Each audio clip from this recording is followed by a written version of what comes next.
সাবেক বিডিআরের সদস্য যারা ছিল তারা তো কাকরাইল মসজিদ ক্রসিংয়ের ওখানে আসছিল।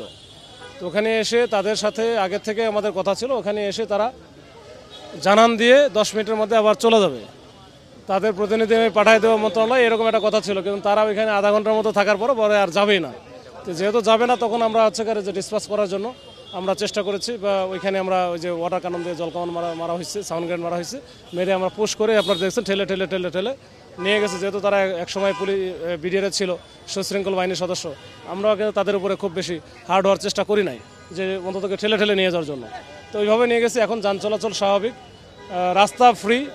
এখন ওরা আছে বিভিন্ন দিকে, হয়তো যে চলে যাচ্ছে আর কি, হয়তো শহীদ মিনারে বা শাহবাগের কোথাও একটা নিরিবিলি জায়গায় যাবে। তো এই হচ্ছে অবস্থা সর্বশেষ, আর আপাতত সমস্যা নাই। পুলিশ সদস্য এগুলো কাজে গেলে অনেক লোকজন, ওদেরও তো প্রায় 1200-1500-র মতো ছিল। এখানে ধাক্কা দিতে গেলেও অনেক সময় ঝামেলা হয়েছে। আমরা কয়েকজনকে মনে হয় আপাতত ধরাও হয়েছে। তো আমাদের বেশ কয়েকজন আহত হয়েছে, আমিও হয়েছি। এখন এই হচ্ছে অবস্থা। শান্তিপূর্ণভাবে অবস্থান করছিলেন, কিন্তু তারপরে আপনারা জলকামান নিক্ষেপ করেছেন, সাউন্ড গ্রেনেড ফিরিয়েছেন। তো এই জায়গাগুলোতে আপনারা কেন গেলেন? যখন যেখানে 144 জারি করা থাকে, ওইখানে তো 4 জনের বেশি এমনিতেই সমাবেশ আকারে যাওয়াই যায় না।